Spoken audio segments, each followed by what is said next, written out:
The Ryobi 40V pressure washer might be the perfect around the house pressure washer for driveways, decks, and even washing your car.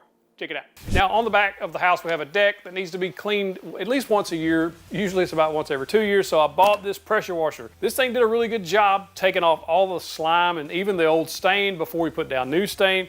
It comes with 3 different tips that you can use for various spray patterns. There's 2 powers, a low and a high.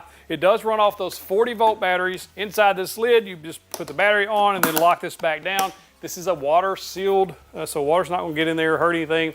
It comes with a hose, a pretty good long hose, as well as your wand. Then you just connect it up to your water hose, and it does have a soap inlet as well. Comes with that hoses too. If you own a home, maintenance of the home, or even you can use this to wash your cars or spray your driveway, clean your decks. It's just a really handy tool to have. As far as pressure goes, it does a gallon per minute at 1200 PSI full blast on the turbo mode. It did a really good job on the deck, like a really good job taking all that slime or old stain, stuff like that off. So cleaning up a deck, something like that, has plenty of power for that, as well as your driveways, sidewalks. Just a good all-around option if you're already in the Ryobi platform, especially the outdoor tools platform.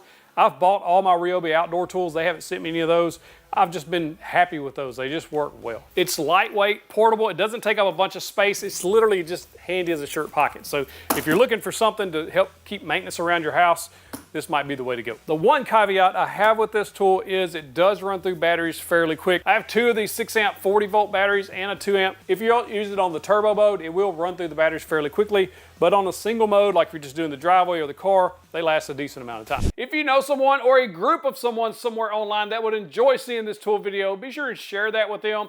But before you go, hit that subscribe button, or you can check out that next video. I think you're gonna like it as well.